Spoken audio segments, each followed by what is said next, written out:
নমস্কার প্রিয় শ্রোতা, যারা আমার এই ভিডিও দেখছেন তো তাদেরকে অসংখ্য ধন্যবাদ জানিয়ে আজকের এই ভিডিও চালু করছি। তো আজকে যে এই বিষয়টি নিয়ে আমরা এই ভিডিওটি চালু করব, তো এই যে এটা দেখতে পাচ্ছেন আপনারা, এটা পেঁয়াজ জমি, পেঁয়াজ গাছ। তো এই পেঁয়াজ জমিতে এখন আপাতত আমরা যে পেঁয়াজ নামার ওষুধ দিই অনেকে জানি না, অনেক রকম ওষুধ দিয়ে থাকি। কোন ওষুধ দিলে কোনটার কী ধরনের কাজ হতে পারে সেই বিষয়টাকে নিয়ে আজকে আলোচনা করা মূল উদ্দেশ্য। তো আপনারা আসুন, দেখতে থাকুন। সর্বপ্রথম আপনাদেরকে আমি এই পেঁয়াজ গাছের যে গঠনগুলো আপনারা দেখতে পেলেন এগুলো দেখুন, এবং পেঁয়াজ কী পরিমাণ নেবেছে সেইটাকে আমি দেখাতে পাচ্ছেন। এখানে পেঁয়াজ প্রায় নেবেই গেছে। তো অনেকেই সাধারণত আমরা কী দেবো বুঝতে পারি না।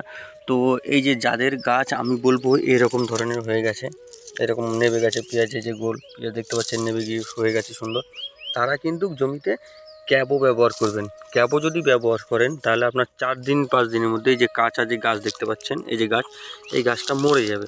মরে গিয়ে রসটা নেবে, পেঁয়াজটাকে বড় করতে সাহায্য করবে। আর আপনি যদি মনে করেন না আমি এখনও 1 সপ্তাহ 10 দিন পরে পেঁয়াজ তুলবো, তাহলে কিন্তু ক্যাবও দিলে চলবে না। তাহলে আপনাকে দিতে হবে পৌষক। এই ক্যাবও অনেকে ভুল করে দিয়ে থাকেন, যার কারণে খুব তাড়াতাড়ি গাছ মরে যায়। ক্যাবও কেউ দেবেন না। যদি কিছুদিন পরে আপনার পেঁয়াজ তুলতে ইচ্ছে হয় তাহলে পৌষক ব্যবহার করবেন। এই যে দেখতে পাচ্ছেন পেঁয়াজ। আর এক দাদা ভাই আমাকে বলেছিলেন আমি কেন দাঁড়ার পেঁয়াজ দেখাচ্ছি। দাঁড়ার পেঁয়াজ দেখাচ্ছি না দাদা ভাই, এই যে দেখুন ভেতরের পেঁয়াজও ঘাসের জন্য দেখা যাচ্ছে না, যথেষ্ট বড় হয়ে গেছে। আর দাঁড়ার এখানটা পরিষ্কার রয়েছে বলে আমার আপনাদের দেখতে সুবিধা হবে বলে আমি এটা দেখাচ্ছি। কত এমএল করে কত মাত্রা করে আপনারা দেবেন জমিতে ওষুধ। তো আপনারা দেবেন, ক্যাবও যদি দেন তাহলে দেবেন 30 ml, ক্যাবও দিলেই যথেষ্ট। আর পৌষক দিলে 5 থেকে 10 ml বাড়িয়ে দেবেন, 35 থেকে 40 ml দেবেন আপনারা। তাহলে আপনাদের জিনিসটা ভালো হবে।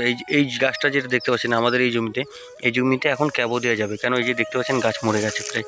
ক্যাবো দিলে 4-5 দিনে শুকিয়ে যাবে, সুন্দর যা রস আছে টেনে পেঁয়াজের। ভিডিওটি দেখার জন্য আপনাকে অসংখ্য ধন্যবাদ। আর আপনি সঠিক নিয়ম ব্যবহার করুন, কোনটা কী দিতে হবে আমি ভিডিওর মাধ্যমে আপনাদেরকে বলে দিয়েছি। আর কারো যদি কোনো রকম সমস্যা থেকে থাকে আমাকে অবশ্যই কমেন্ট করুন, আমি অবশ্যই সলিউশন করার চেষ্টা করব।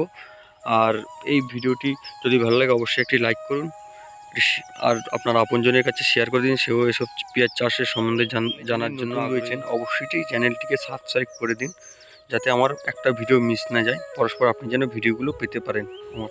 তো টাটা বন্ধুরা, ভালো থাকবেন। আজকের ভিডিও এই অবধি, দেখা হচ্ছে নেক্সট ভিডিওতে।